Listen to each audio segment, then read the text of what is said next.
guys, welcome back to the Cards and Castles video. Today we are going to be going into the July 30th, 2017 patch. Really just, I guess, a cleanup patch after looking into a couple of games when expansion was launched and kind of touch up on a couple of cards that maybe were a bit too strong. But before that, we are going to go over the hotfix changes. I forgot to do so in my last video.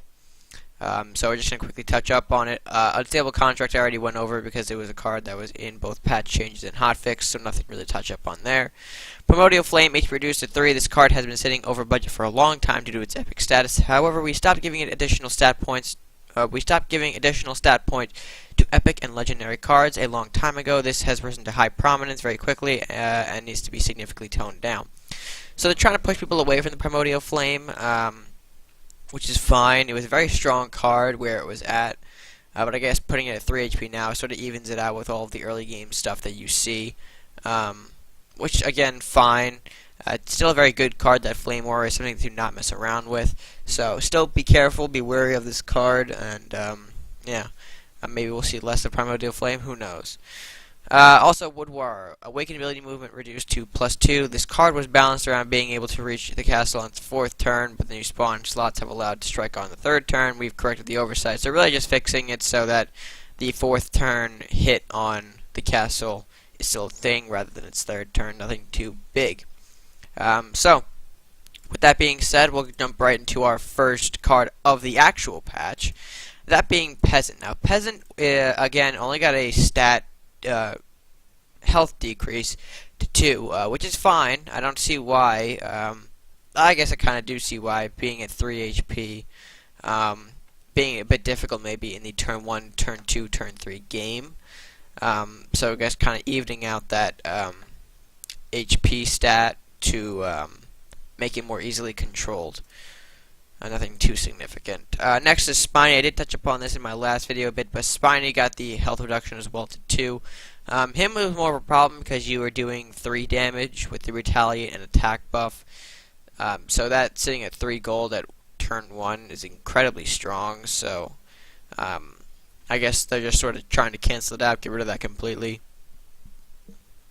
So, excuse me.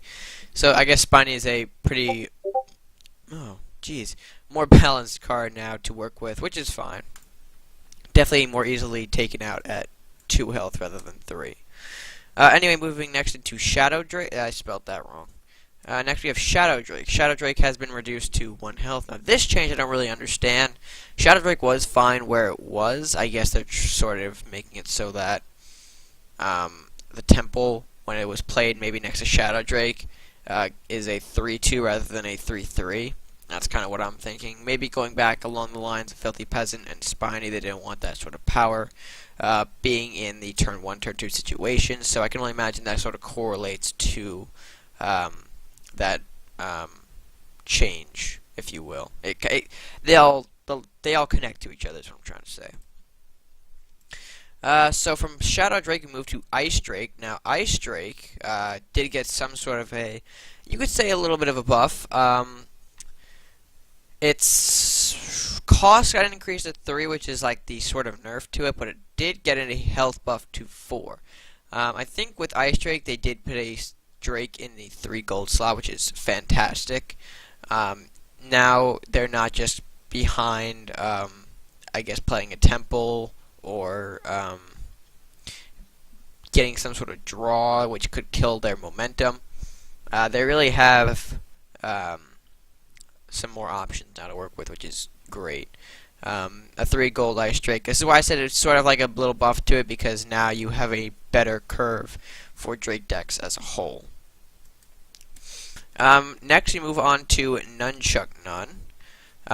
It did get a stat reduction to 3-4, and I can definitely see why. At 4 gold, at a 4-5, it was a bit annoying to deal with, but now at 3-4, it sort of ties into the Ronin change. Definitely more easily handleable. Handleable? That's a word. So yeah, not too much to say on this, but other than that, it was a good change.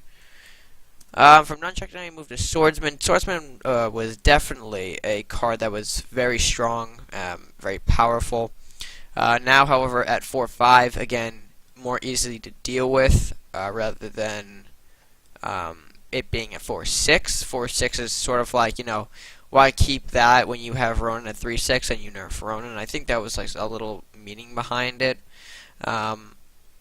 But definitely not going down to 4 health, or else Swordsman would kind of be removed completely. So 4-5 is still definitely usable, and that Cleave is still strong as ever. So not too big on, like, I guess I'm feeling neutral about the change, personally, because I do play Swordsman, but I could see why he was changed, so that's okay. Warrior got a health reduction to 3, probably because a body of 3-4 at 2 gold with the power of Cleave was a bit too much, maybe. So again, I use Warrior in a good amount of my decks because of that Cleave and then the new spawn points sort of tying into it, so again, same as the Swordsman, I kind of understand why this was changed, although I'm sad to see it change, so not too little on the side of not fond of that change. But anyway, move on to Vicious Sunflower. Definitely a card that needed to be changed as soon as War. As soon as Dwarves and Dinosaurs came out, people were sort of abusing the Sunflower explosion damage. Now it being at 3 damage and only at 4 health, much simpler to deal with.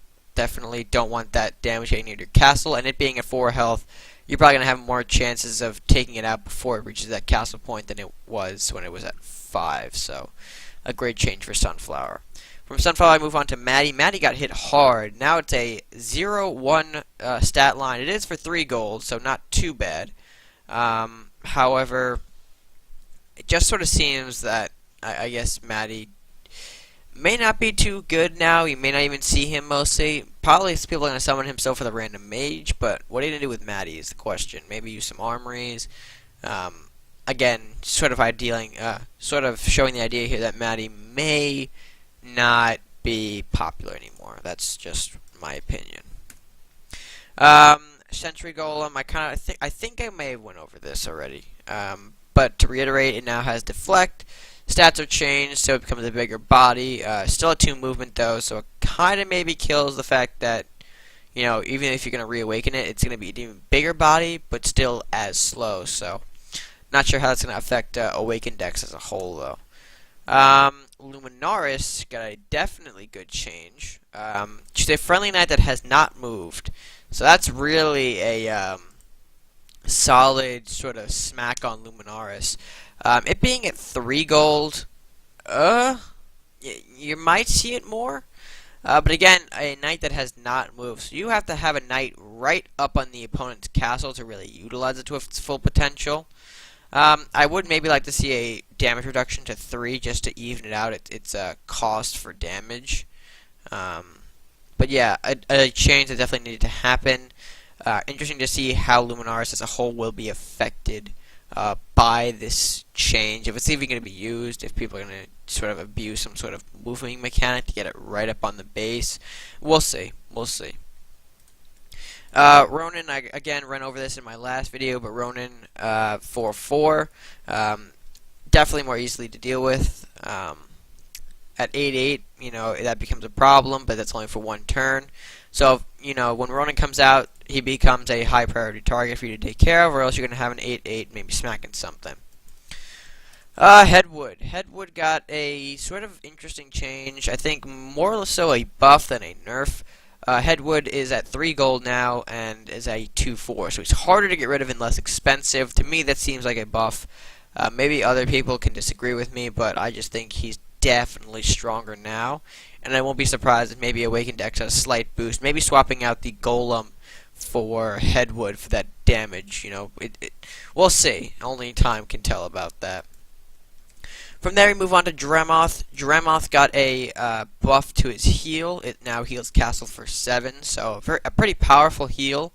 Definitely going to heal the majority of your castles, so I won't be surprised if Dremoth starts popping up in Crusader decks just for that additional power of heal and that big body to go with it. Salahar Voyager. Let me just type in Voyager. I think that's going to be easier. Yeah, they're going to deal with that. For 4 gold now, so I think he got a cost reduction. Yeah, that's right. Cost reduction to 4. Attack reduced to 3. And I don't think his health changed. No, his health didn't change. Okay, so that's not bad. Bit powerful, a bit... I guess you could possibly see more monster abuse mechanics with this. But again, people have been sort of, reluctant to use Voyager in their deck, and I can see why. But I think she definitely got a bit stronger now that she's less expensive and still has the same initiative power. Whew. From there, we move on to the rats. Rats have definitely become more interesting. Well, I don't know if you could say interesting, but we'll start off with the Rat King. His cost reduction to 3, but now has upkeep, and upkeep's going to be a big factor to rats now. Still has the same initiative summon for 4 rats, but however, if you're playing this, next turn you're only going to be working with 2 gold, so really keeping Rat King alive is sort of, is that going to play in your favor? You really got to think about that, and that can be a downfall when playing rats. Again, still not sure how rat decks will be affected as a whole, because there are a couple of more changes that go along with this. And I think just it's going to make Rat King so much more interesting. So from there, I'm going to show you guys. Moving on to Fat Bard. He got a total remake here. Fat Bard now 2 movement for 3/4 at 2 gold. He's got an upkeep as well, so keeping him as well as Rat King both alive is going to cost you 3 gold a turn. And now rats gain 1/1 from him. So overall, not bad. I don't know if I'm going to play rats more because of this. I'm not sure. Just to see how well the upkeep works, maybe. But then again, rats are now definitely going to be tougher to use. I don't know if rats are going to become less and less popular with this. And just to kind of skip around here, Hovel also got a cost reduction to 1. It didn't get a upkeep, so that's good. You're not getting paid for this too. But it will make rats spawn quicker on the board. I think its HP also got dropped to 2. Yes, it did. So overall, we'll see how rats play out. I'm excited to see where they go from here. So back up, we move on to Genevieve. She got a redesign, somewhat of a redesign as well. She no longer has charge or healing to knights, but she did have a stat buff to 7/7, as well as an initiative ability of dealing 4 damage to all enemies nearby. I have some plans for Genevieve. I kind of do, and I'm pretty sure now seeing this change, maybe saying it out loud, a couple of you as well have the same idea. But we'll see. I definitely like her initiative ability. I had the I won't call it on. I have seen her AoE damage effect, and I have to say it's a very nice looking effect, if you will. So maybe we'll see some more of Genevieve in the future. Who knows? I think we might in a different type of knight deck, but we'll see. From there, we move on to Dragon Crest Shield. Dragon Crest Shield is now, let's see, well, it's still 3 gold. Changed to a +2 health. Give combat and retaliate. Okay, so basically what this card is doing now is that you're giving a unit +2 health, but instead of gaining health off of the retaliation, you're drawing a card. Very good if you're low on cards and you're having this, big body. Like Door Knight's a great target for this, because now you buff him up to a 2/12, and every time you get hit with him, not only is he going to get a free unit, but you're also going to draw a card. So that's a very good deal for Dragon Crest Shield. And even though the health isn't as strong as it was previously, the drawing cards definitely makes up for it, because you can pretty much get a nice couple of cards going, depending on how powerful your unit is that you're putting the Dragon Crest Shield on. Very nice. Rakanoth got a cost increase to 10. Pretty fair, to be honest. Rakanoth was seen by most players as being a big problem. So putting it at 10 gold means, you got to hold out until the absolute end until you can see Rakanoth. Or maybe not, if you can get him out earlier, which I know you can. So, yeah. Rakanoth could still be a problem. Still, may not go away for a little bit. So, we'll see how he works out. However, my problem with his... my other problem with Rakanoth is that Eternal Darkness is now 9 gold. This is a bit interesting. For 9 gold, you're summoning a squad of zombies to a 3x3 area. So that's 9 zombies, so that's pretty much a zombie for a gold. Now this is sort of on my biggest watch list right now because you have Darkness at 9, you have Raka at 10. You put that together, and you have a a nasty setup from Darkness to Raka. Granted, you are using both of those turns to devote just the Raka play, but still, you're getting 9 zombies. So if your opponent can't kill off the 9 zombies that you have, you're pretty much golden with the rocket damage for an AoE of 4 plus whatever you decide to attack with for Raka. So plus all the zombies you have, so you could get even more damage off. Just think this Eternal Darkness might see a transition for some more undead decks to unfold, but that's what we'll see. We'll see where that goes. From there, we move on to Holy Aura. Now, I don't think it's Blinding Radiance, really. The card hasn't really changed a whole bunch, rather that it now can heal castles.